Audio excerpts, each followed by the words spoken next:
You're listening to WFVR-LP, and I have on the line John Flansburgh of They Might Be Giants. John, how are you?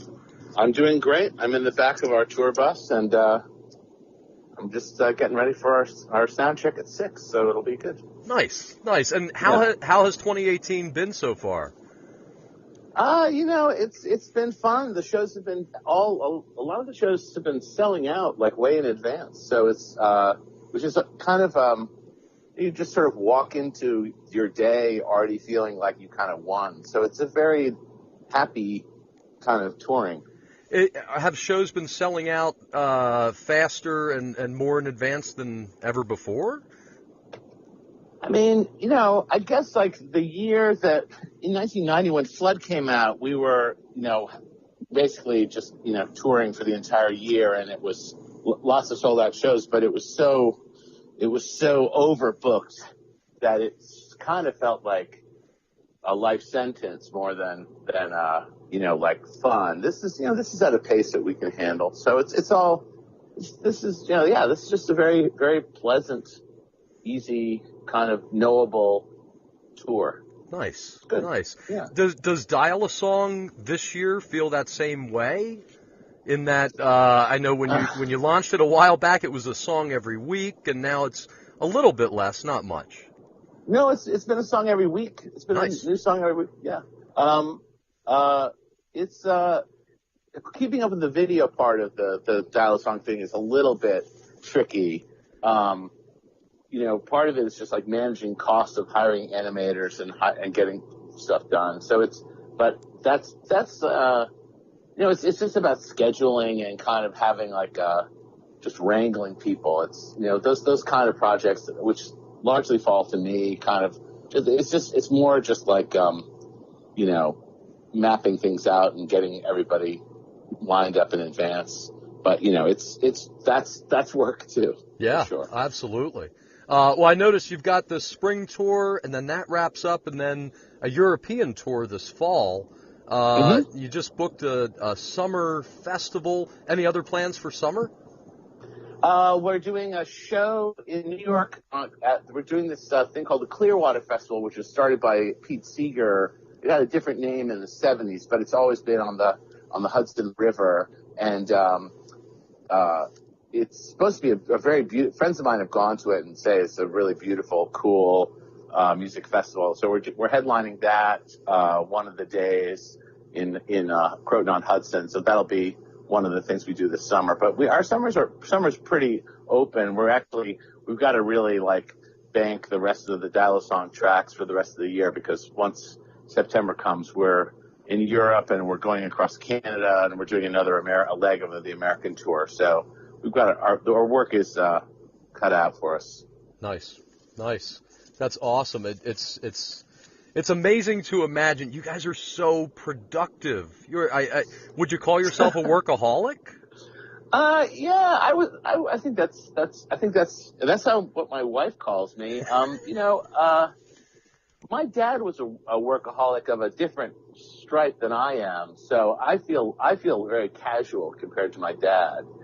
He was an architect, and he really worked around the clock. He had a firm with like 50 employees, and things went in crazy cycles where like suddenly there wouldn't be any work, and he had to figure out all sorts of things. So like it was a much more adult thing. I think the thing about being in a band is that the way it's set up, nobody expects you to take on much responsibility. So like any responsibility you take on is already kind of a surprise. It's a very Peter Pan kind of existence, and a lot of accommodations are made to kind of make people comfortable. But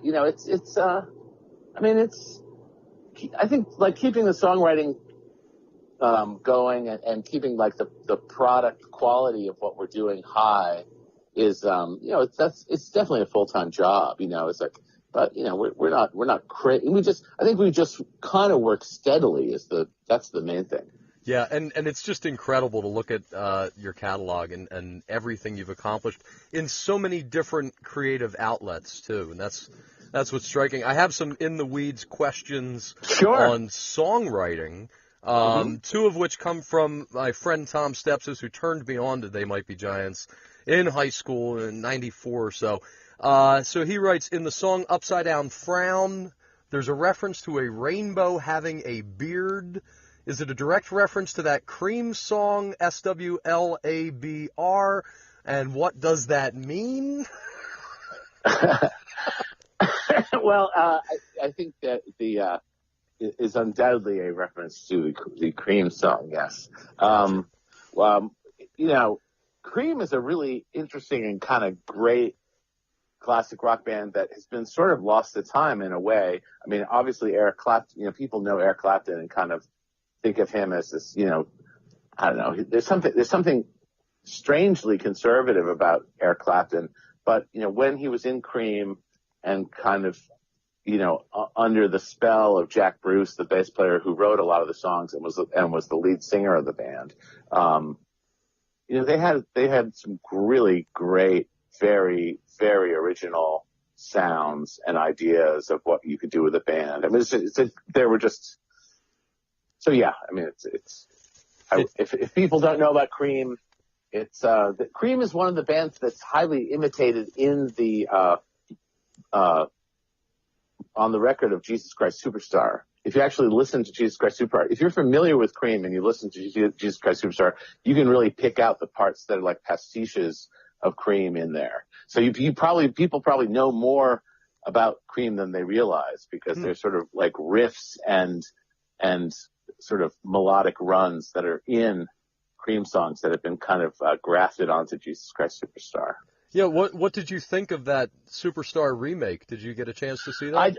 I didn't get a chance to see it, although it seemed, I did look at Twitter like the next day and saw that everybody kind of blew up. It seemed like it obviously went down a storm. I'm a big fan of Jesus Christ Superstar, but I also sort of, I think there's a sort of a very strange thing about Andrew Lloyd Webber, which is that he is this, he's such a sponge, I mean, whether it's like Stravinsky or Cream, it's like he has his references are very, very knowable in a way. Right. Overt references inside of Broadway musicals that probably make them more attractive to the general population. I mean, it's amazing to me Broadway musicals are still as popular as they are and get the ticket prices they do. But then again, I don't live in New York City. You do. Does it strike you? Well, I mean, it's, everything's changed. I think Broadway has gone through, has died a couple of times in like the 70s and in the 90s, or the aughts, but now it's I think with Glee and a lot of these other things, there's a whole new generation of people who are interested in Broadway stuff. It's a lot more young people, and the tourist industry is just kind of set up to go. We actually have a song in this SpongeBob SquarePants musical, which was such a surprise hit. It just went up on Broadway like 3 months ago, and I think in some ways it was such an unlikely show, and it had kind of come in under the radar, and when it finally debuted on Broadway full on, it ended up getting a lot of really good reviews, which I think sort of surprised everybody. It seemed very possible that, it could just get, a couple of really downer reviews and be doomed. But that's not what happened, and it was my friend Jonathan Colton actually was involved in putting a lot of that show together, and hopefully it will be a retirement fund. Yeah, I was about to ask, would you consider writing like a rock opera, like Superstar was originally a studio sustained narrative made in a recording studio, or would you write a Broadway musical, or neither? I would conceivably be interested. I guess the thing is, like, it would really depend on whether the book was something that was like motivating. These days most things start with some appropriated. A few years ago, we were approached by a really big wheel on Broadway and had to sign like a non-disclosure agreement about what we were talking about. But it was just a license. It was like a big like comedy movie from like the 80s, I guess. Okay. And like they thought it would be a great, platform to make a musical out of. And in some ways it seemed kind of like handcuffs. I mean, the truth is, like, there were things about it that were already kind of archaic and sort of uncool, just on like the sexual politics of it were just so much about like a time that I think everyone's very happy to have in the rear view mirror. And so it's just, I don't know, I think it would be an interesting challenge, but I don't think it would just, I don't think we could just do something. We'd be too interested in doing like something that didn't have some angle to it that seemed like a fresh breeze. It would really have to be something different. Total creative control, though. That sweetens the pot. No? There's no such thing. There's no such thing as creative control in a collaboration. I mean, if you don't come to a collaboration like with people with the idea that you can like have a conversation and work in good faith on making something better or changing it around or responding. It's like we've done a lot of things in advertising and a lot of things for television, and that, there's somebody who's clearly the client. Like, it's not our project. Like, we're just writing music for their thing. Right. And I would love to say no to their terrible ideas. But like, what can it's like they're the boss. So,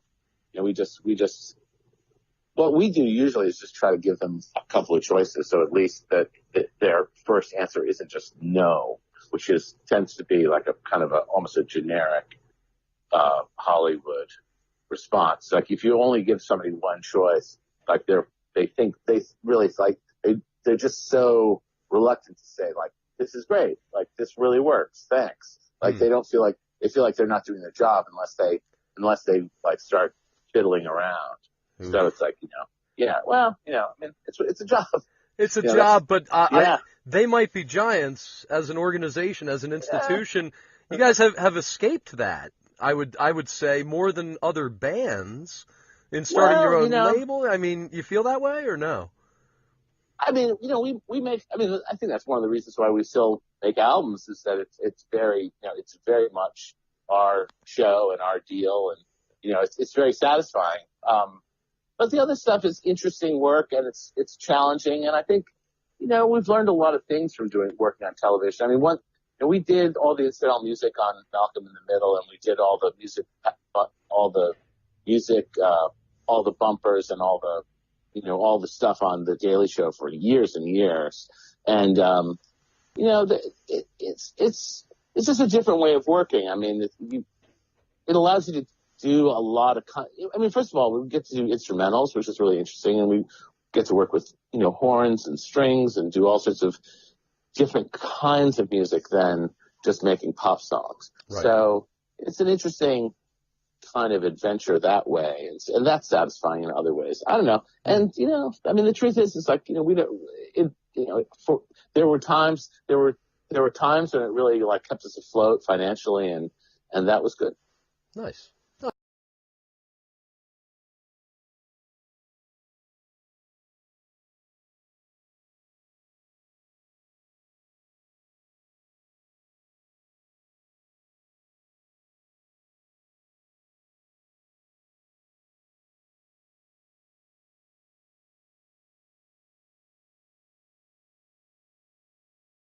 Well, I mentioned creative control. You mentioned in an interview a long time ago the Firesign Theater.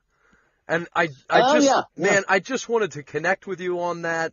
If you had a favorite album or anything you wanted to say about them. They've been doing a bunch of reissues lately. I don't know if you've kept up on that kind of stuff, but do they influence your thinking, the way you think about recording or creativity or lyrics? They're a fascinating bunch, Yeah, it's a very odd time because, we live in this moment now where there's a tremendous amount of interest in comedy. And, you know, comedy in many ways is like far more like legitimized now than it was even like, you know, 10 or 15 years ago. We just did like the WTF podcast with Mark Maron, and that, you know, it was just an interesting sort of, you know, kind of just having a conversation with a guy from that kind of background is such a different kind of conversation.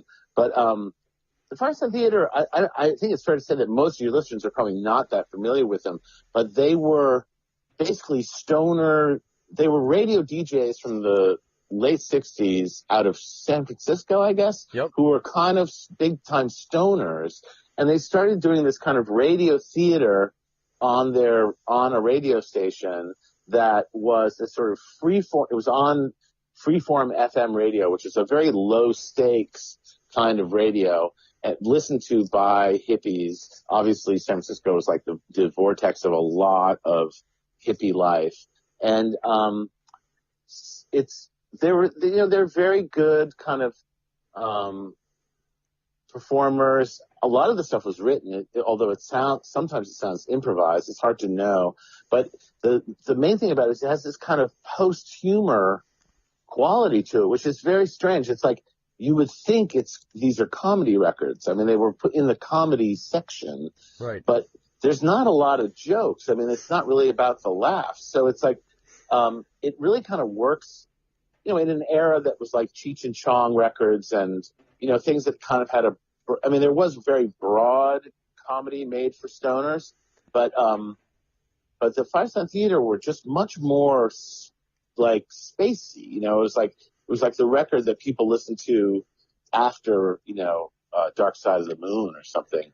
And I found them fascinating. I feel like it sort of suggested a whole other kind of creative output somewhere between, like, you know, concept albums and comedy. Like, it was almost like performance art before performance art. And yeah, I thought they were just like very interesting. I have not kept up with them at all. I mean, I really, you know, heard those records, you know, in my early teens, and you know, their career kind of went up and down. I think there's a thing about Fireside Theater which reminds me a little bit of the whole thing about making rock videos, which is, there was this magical time where the dream logic of what they were doing made total sense. And then things moved forward, and all of a sudden, like, the dream logic wasn't good enough. I feel like their careers really hit this crazy brick wall because nobody was just sitting around like getting stoned and staring at the static on the TV. Like, you know, that was just not, it had to be more than that. Yeah, and it had to be more than just like strange, spaced out, you know, free associative radio stuff. There's something, they were making comedy for their time, and as the times changed around them, the comedy, well, there's something durable about their recordings, though. It's such theater of the mind. It's like, as you were saying, jokes without punchlines.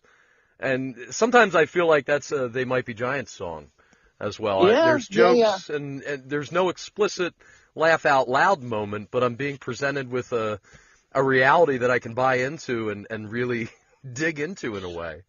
But, you know, I mean, but the thing is, like, melody is like, you know, the wooden leg that we've been leaning on for the whole time. And that's a pretty sturdy thing to have in your toolkit, you know. I mean, it's not, I feel like the one thing about writing songs, working with it, you know, in a song format, is that it's already, you know, a well-written song already has so much going for it that even if you're pulling at like certain, you know, different kind of ideas in the lyric or in the way that the song's arranged, or, you know, juxtaposing different things within the song, it's already a really winning format. I think the thing that's tricky about something like the Fireside Theater is that it's so, I mean, even at its best, it's so strange and spacey. It's very ambitious. I'm not sure how,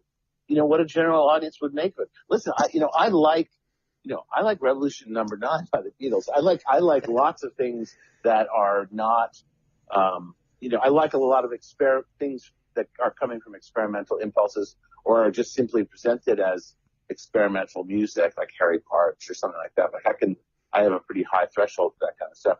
But I just don't know. I mean, I guess the truth is, it's like, for me, the reason I referenced the rock video thing is because I feel like, having been part of the first generation of people who made rock videos in an ambitious way, there was kind of there were a lot of things that really broke the rules of how people behaved when they were doing visual stuff. Like, I remember bringing not storyboards, but just sketches of just sort of like what would you call it, like a mise en scène, or like just like the scene, the scenes, just like iconic images of like Don't Let's Start. Like I sort of did a bunch of sketches of scenes that I wanted to put together with the backgrounds that I constructed for the video. And I remember like the cameraman, not Adam, the director, but the cameraman of the video being kind of like, well, like, isn't that kind of like, can't we just jam on this? Like, isn't that a little presumptuous?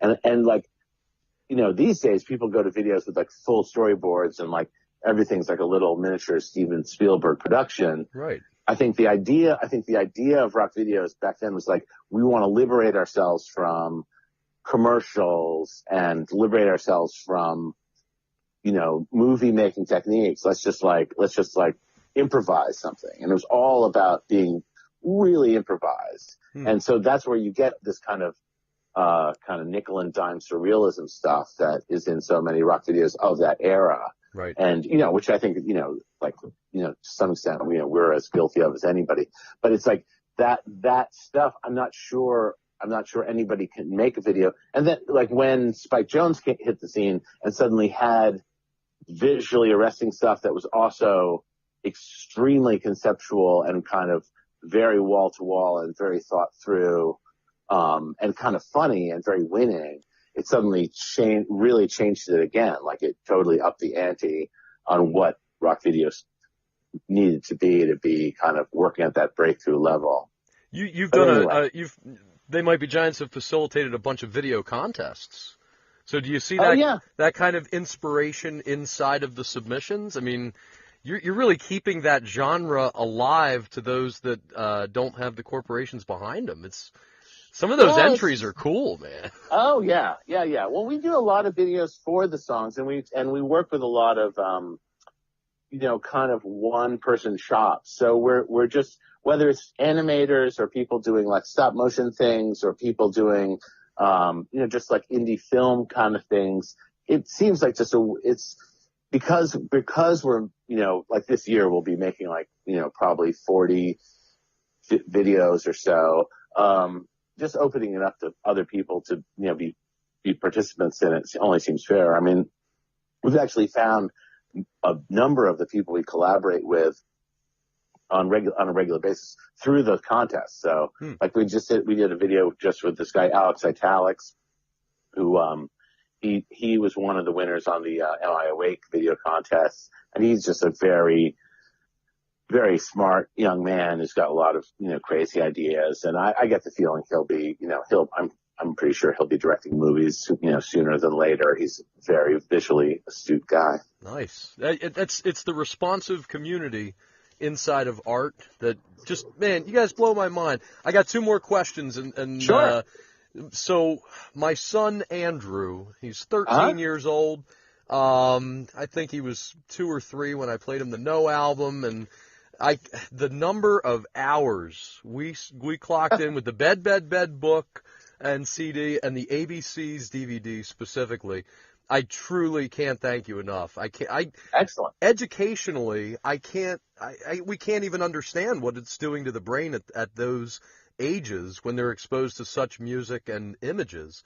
So it's incredible to me too that I don't want to say divorced yourself from the career as children's performers, but moved on from it. Well, I mean, the truth is we made 5 albums, and I feel like just sort of the No album and the Y album kind of booked each other nicely, and then we made these 3 educational records in the middle for Disney. And, that's like 100 plus children's songs. I mean, I wouldn't say I would never say never. I mean, we're doing a kids show in Albany in a couple of days. And that, that'll be a very different show for us than our regular show. Yep. But I think that, if we had, it's easier for us to get around the world just doing the stuff that, like the rock stuff that we're known for, and trying to, if we were bigger, I think if we were playing really playing in proper theaters all the time, it would be easier to kind of do mixed shows and like have kids be in the shows. But the truth is we play in bars, so it's like, right. There's always been like a little bit of a tension between doing kids stuff that was on TV and then people just assuming that like whatever show we're doing, wherever we're doing it, is going to be kid friendly. And the strange and sad truth is like, the shows that we do are the opposite of kid friendly. They're actually like kid hazardous. And so it's like, it just constantly puts us on edge, being in the bar where suddenly like somebody's like throwing a beer bottle, and then there's like a 7-year-old kid on the other side of the room, and it's just thinking like, oh man, come on. Like this is, we can't control the crowd. Right. And, but we can keep kids out of harm's way. And that was a decision that we sort of had to make. And it makes us seem super grumpy and like a drag. But the truth is, it's like a week doesn't go by where it's like fairly obvious that like where we play is just not going to be right for kids. But the writing and doing all the kids stuff was such a blast, and I'm really glad we had a chance to do it. And sort of like when you were talking about like doing the Broadway show thing, it's like in the abstract, the idea of doing kids stuff is kind of ambitious. Like you really have to find your voice to do it. Like, it's a different thing than just writing a regular song for us, but it's an interesting challenge, and it's exciting because it's so wide open, it's like, yeah, it's for a long time writing the kids stuff was some of the funnest projects we were involved in. And they were also, and again, back to the work, sort of the working on a deadline thing, or like working, there will be no compromises thing. Almost all the kids stuff all the kids stuff we did for Disney, we were on like crazy deadlines to do it.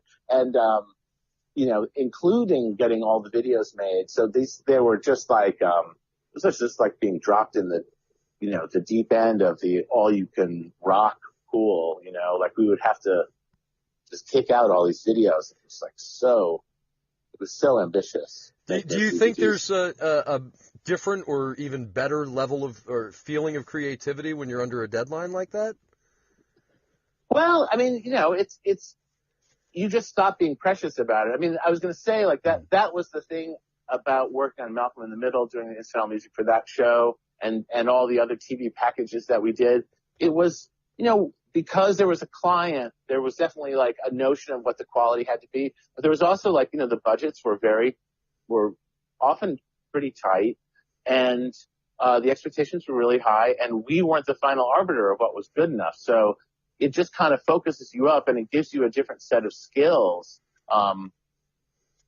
When we made albums, for the first 10 years of the band, when we made an album, we would go into the studio for 3 weeks or a month, and whatever that was, that would be what the album was. But we wouldn't have been in a studio for like a year and a half or 2 years between that time. And there'd be a lot of technology that would have changed. And it's kind of a nerve-wracking experience. Like you're just sort of like, okay. But once we started doing incidental music, we were in the studio like every week. We were in the studio half of the year. And we were in our home studios the other half of the year working. I mean, right around 2000, we just work, doing the stuff. And it's like, it really changed. I mean, it changed our output. It changed our work habits. I don't know. The whole scenario changed. And I think in a lot of ways we got a lot more confident, which is really helps. I mean, yeah, there is a confidence to the kids' music that I teach undergrads, and I out of the blue I showed them the 7 days a week video. I never go to work, and to undergrads in week 12 out of 15 in their semester, they're running ragged, and man, it just hit them like a ton of bricks. It's far more than a kid's song. So my last question, John, and thank you so much from my son Andrew, from me. Of course. And I ask everybody who appears on my show, if you could collaborate with anyone, living or dead, who would it be, and what would you do? Oh, wow. One to ponder, but whatever comes to mind. Okay. I mean, can I include John Linnell in that? Right on. I mean, when people, I do feel like, we could work with, Pixar and do something that was like pretty interesting. I don't know what the vehicle would be, but, I feel like those people really have a handle on how to do smart work, and it would be interesting working with them. I do. That's my stock answer, and I'm sticking to it. That's fantastic. John Flansburgh, thank you so much. It is an honor. Chris Smith, the honor is entirely mine, and thank you for your thoughtful questions. And I hope I wasn't too bellicose in my responses. Oh, not at all. Not at all. We went completely off script. Andrew Lloyd Webber. I enjoy the Fireside Theater. I mean, but it also gets me thinking in such, there's such an odd thing. It makes you think about all the possibilities of what is available to the culture. That's but right. They're definitely their own thing. That's right. And also, let me say, maybe I'm the first to say happy birthday. Oh, right. Not long from now, you'll be off tour, and it'll be your birthday. It's true. It's very soon. I'm looking forward to celebrating it. Rock on. Because I'll be off duty. Thanks again, John. I'll talk to you soon. All right. Okay, bye-bye. Bye-bye.